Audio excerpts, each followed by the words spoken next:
Halo, salam sejahtera untuk kita semuanya. Di sini saya ingin mempresentasikan mengenai ujian akhir semester yaitu pada mata kuliah PPDB. Di sini saya akan mempresentasikan modul ajar yang telah saya buat yaitu seni rupa di kelas 1. Nah, dimulai dari yang pertama yaitu informasi umum. Di sini modul ajar yang saya buat adalah seni rupa. Untuk nama penulisnya yaitu saya sendiri, Binarjanti, instansinya dari Universitas Sanata Dharma, tahun pembuatan tahun 2024, kelasnya kelas 1, yaitu masuk pada fase A untuk semester 2 dan alokasi waktunya satu pertemuan yaitu 3 kali 35 menit. Nah, untuk tujuan pembelajarannya yaitu masuk pada fase A dengan elemen pemahaman seni rupa. Untuk capaian pembelajarannya yaitu pada akhir fase A, peserta didik mampu menciptakan karya dengan mengekspresikan dan menggunakan elemen seni rupa berupa garis, bentuk, dan warna. Dengan tujuannya ada berbagai macam, yaitu yang pertama mengidentifikasi bentuk alami atau natural buatan manusia, yang kedua yaitu merancang model tiga dimensi dalam sebuah bangunan atau model sebuah lingkungan kota di Jogja. Dan yang ketiga, merancang pembelajaran yang aman dan nyaman bagi peserta didik. Yang keempat, merancang pembelajaran dengan mengaitkan dengan lingkungan sekitar peserta didik. Dan yang kelima yaitu merancang pembelajaran yang melibatkan peserta didik, guru, orang tua, serta masyarakat sekitar. Nah, dalam kompetensi awal itu di sini ada 4 capaian, yaitu peserta didik sudah dapat mengidentifikasi berbagai bentuk dan geometri. Yang kedua, peserta didik dapat mengidentifikasi bentuk alami, natural, dan buatan manusia. Yang ketiga, peserta didik dapat merancang model bangunan 3 dimensi. Yang keempat, peserta didik mampu mengidentifikasi lingkungan sekitarnya. Nah, sedangkan di sini profil pelajar Pancasilanya yaitu ada dimensi dan elemen. Di sini ada beriman, bertakwa kepada Tuhan Yang Maha Esa dengan elemennya akhlak beragama, dan dimensi bergotong royong yaitu nanti ada kolaborasi, dan kreatif yaitu menghasilkan hasil karya dengan tindakan yang orisinil. Nah, dalam sarana, target, dan level peserta didik, di sini media yang digunakan yaitu menggunakan fasilitas IT, yaitu laptop LCD serta video pembelajaran dan bahan praktik kelompok. Untuk alat-alatnya yaitu alat tulis kantor dan lingkungan belajarnya di lingkungan kelas dan lingkungan sekitar. Nanti untuk bahan ajarnya yaitu menggunakan modul, dan untuk persiapan lokasinya nanti pengaturan tempat duduk secara berkelompok. Untuk targetnya yaitu siswa kelas 1 SD Negeri Condong Catur dengan jumlah anak 28. Dan untuk level belajar peserta didik di sini menggunakan 3 level. Di sini ada level 1, level 2, dan level 3. Level 1 yaitu untuk kemampuan anak dengan kemampuan cukup, dan level 2 untuk kemampuan anak sedang, dan level 3 untuk kemampuan yang tinggi. Nah, di sini untuk model pembelajarannya saya menggunakan project based learning, dan untuk pendekatannya yaitu ada 4, Tripusat Pendidikan, TARL, CRT, serta lingkungan yang aman dan nyaman bagi peserta didik. Untuk metodenya yaitu ada inquiry, diskusi, kerja kelompok, serta demonstrasi, yaitu menggunakan moda pembelajaran tatap muka.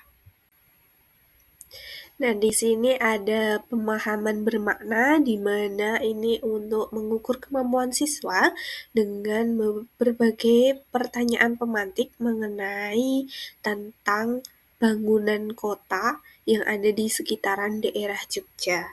Nah, yang pertama ada urutan kegiatan pembelajaran, yaitu kegiatan awal, yaitu guru mengucapkan salam, menanyakan kabar, nah lalu berdoa bersama, mengecek kehadiran, dan sebelumnya guru juga memberikan tugas yang dikirimkan lewat WhatsApp grup kepada orang tua, bahwa orang tuanya itu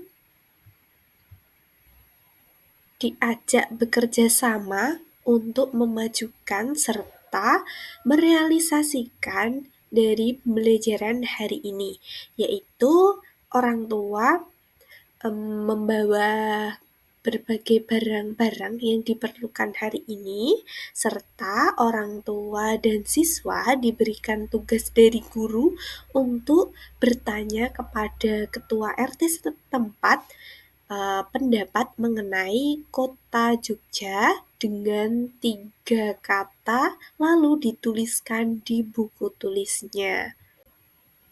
Pada fase 1 yaitu menentukan pertanyaan mendasar, di mana di sini peserta didik akan mencermati video tentang kota Jogja. Selanjutnya nanti guru akan melakukan tanya jawab berkaitan dengan suasana kota Jogja. Nah, untuk memperkuat apakah peserta didik dapat memahami video tersebut atau belum, guru memberikan sebuah bacaan yang bertemakan tentang kota Jogja, dan nanti anak-anak akan diberikan beberapa pertanyaan, yaitu apa isi bacaan tersebut, apa masalah yang dialami oleh Abdul, terdapat bangunan apa saja, serta dapatkah kita merancang letak kota sendiri. Nah, berhubungan dengan tugas tersebut, guru mempersilahkan untuk peserta didik menyiapkan alat serta bahan yang sudah dibawa dari rumah. Dan selanjutnya, guru juga memberikan rasa aman kepada peserta didik untuk memastikan bahwa semua peserta didik tidak ada yang membawa senjata tajam. Memasuki fase yang kedua, yaitu setelah anak-anak melihat video terus memahami isi bacaan tadi, lalu anak-anak kita ajak untuk membuat suatu bangunan kota dari kota Jogja, dan sebelumnya guru akan membagi kelompok yang beranggotakan 4 orang. Nah, setiap kelompok itu nanti ada level-levelnya, yaitu ini merupakan suatu pendekatan TARL untuk dibagi menjadi 3 level. Level yang 1, level 2, dan level 3 dengan kemampuan 1 yaitu kemampuan cukup, level 2 kemampuan sedang, dan level 3 kemampuan yang tinggi. Nah, peserta didik ditugaskan untuk mengerjakan proyek secara berkelompok. Di sini menggunakan pendekatan yaitu berdiferensiasi, dan peserta didik itu ditugaskan untuk mencari benda-benda di luar kelas, bisa seperti daun kering, bunga, atau kerikil yang nantinya digunakan untuk menghias model kota. Dan ini merupakan pendekatan dari CRT, yaitu untuk mencintai lingkungannya sendiri.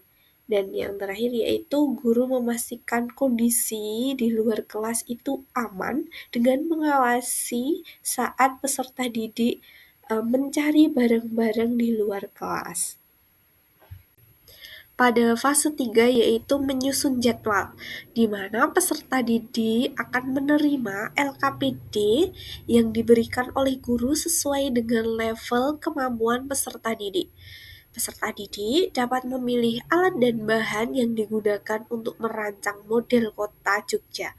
Guru memberikan ruang kepada peserta didik untuk berkreasi dan memilih alat dan bahan agar pembelajaran berpusat kepada peserta didik dan menjadi pembelajaran yang bermakna.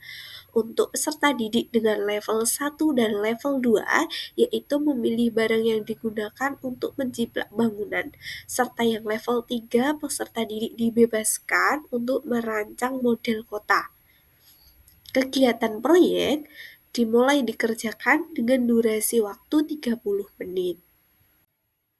Untuk fase 4 yaitu memonitoring kemajuan proyek, yaitu kelompok dengan level 1 diberi kesempatan untuk melihat ilustrasi gambar, model atau kota, dan menjiplak pada barang-barang untuk membentuk bangunan. Yang kelompok 2 yaitu diberikan kesempatan untuk menggunakan benda-benda yang ada untuk membuat model, serta kelompok dengan level 3 dapat memulai merancang kota yang direncanakan sesuai dengan keinginannya. Guru berkeliling untuk melihat masalah yang ada pada kelompok-kelompok tersebut. Guru memberikan tips dan penjelasan untuk menyelesaikan masalah yang dihadapinya. Lalu peserta didik melakukan tahapan sampai selesai untuk mengerjakan proyek tersebut. Dan di fase 5 yaitu menguji proses dan hasil belajar. Di sini nanti seluruh kelompok akan mempresentasikan hasilnya, lalu guru memberikan penguatan serta umpan balik kepada kelompok. Serta guru juga memberikan motivasi bagi kelompok yang belum selesai mengerjakan tugasnya.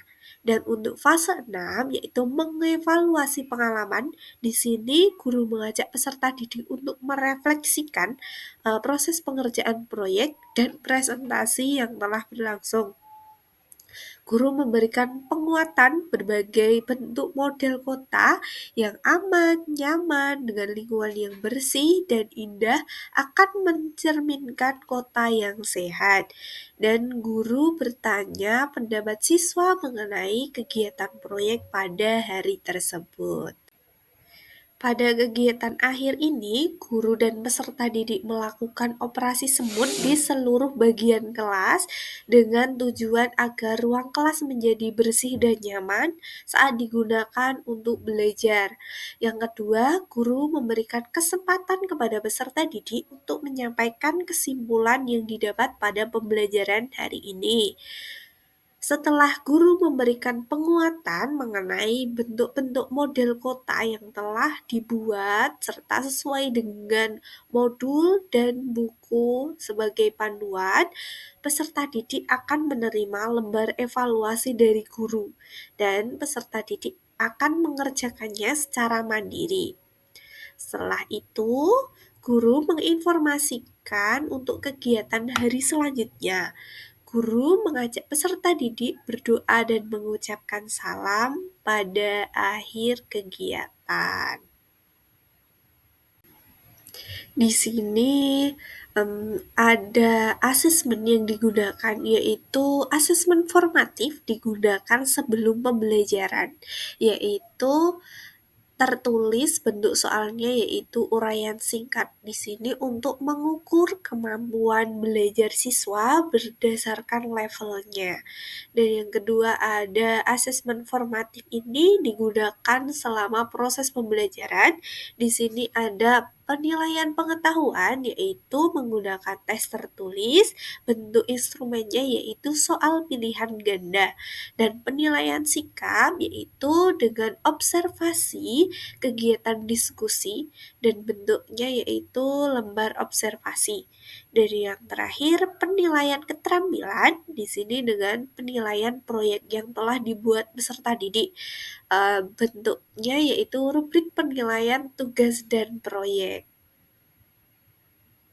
Dan di sini juga ada asesmen yaitu kisi-kisinya ada asesmen yang digunakan pada asesmen diagnostik ini yaitu menggunakan hasil belajar pada hari sebelumnya yang berkaitan dengan tema membuat model bangunan. Jadi di sini guru itu menggunakan informasi atau data yaitu dari pembelajaran atau hasil setiap harinya siswa. Dengan demikian maka guru bisa menentukan level berapa anak tersebut bisa diberikan sebuah pembelajaran. Dari yang asesmen formatifnya yaitu di sini ada kisi-kisi mengenai penilaian pengetahuan Dengan soal pilihan ganda di sini disediakan soal 1 sampai dengan 10 dengan level kognitifnya yaitu C1, C2, dan C4. Yang B adalah asesmen formatif keterampilan. Di sini ada lembar observasi tugas proyek dengan kategori nama siswa, kesesuaian dengan tema, kreasi dan inovasi, kualitas produk, skor dan nilai. Untuk rubrik observasi tugas proyek, di sini ada kesesuaian dengan tema itu ada 4 tingkatan ya. Tingkatan yang pertama itu tidak dapat membuat jaring-jaring untuk memenuhi satuan indikator. Yang kedua, dapat membuat jaring-jaring yang memenuhi satu indikator saja, yaitu hanya bisa membuat satu bentuk saja. Dan yang ketiga itu dapat membuat jaring-jaring yang memenuhi 2 indikator. Jadi tingkatannya lebih.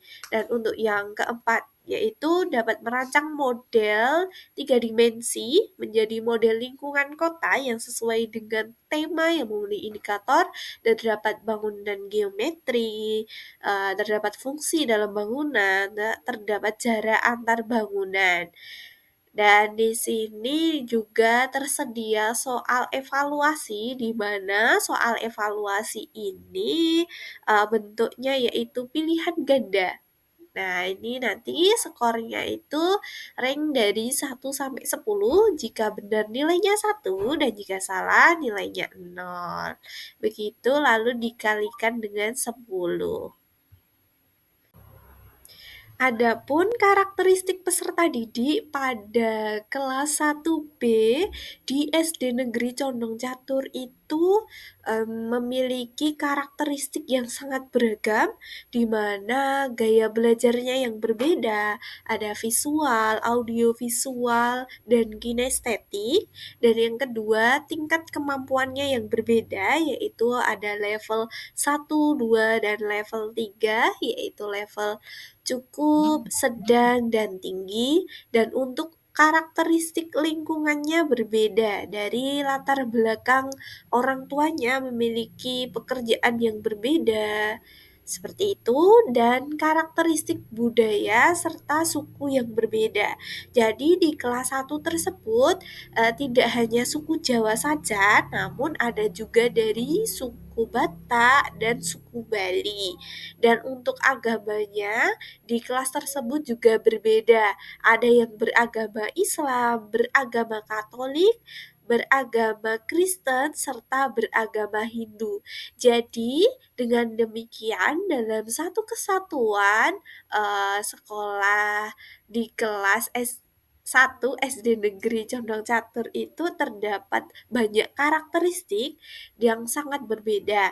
Dengan demikian tidak menjadi halangan sebagai sosok guru ataupun peserta didik untuk saling menghargai serta memberikan lingkungan yang aman dan nyaman bagi peserta didik dan proses pembelajaran yang bermakna bagi peserta didik. Nah, demikian penjelasan presentasi yang dapat saya sampaikan. Banyak kurangnya mohon maaf. Demikian dan terima kasih.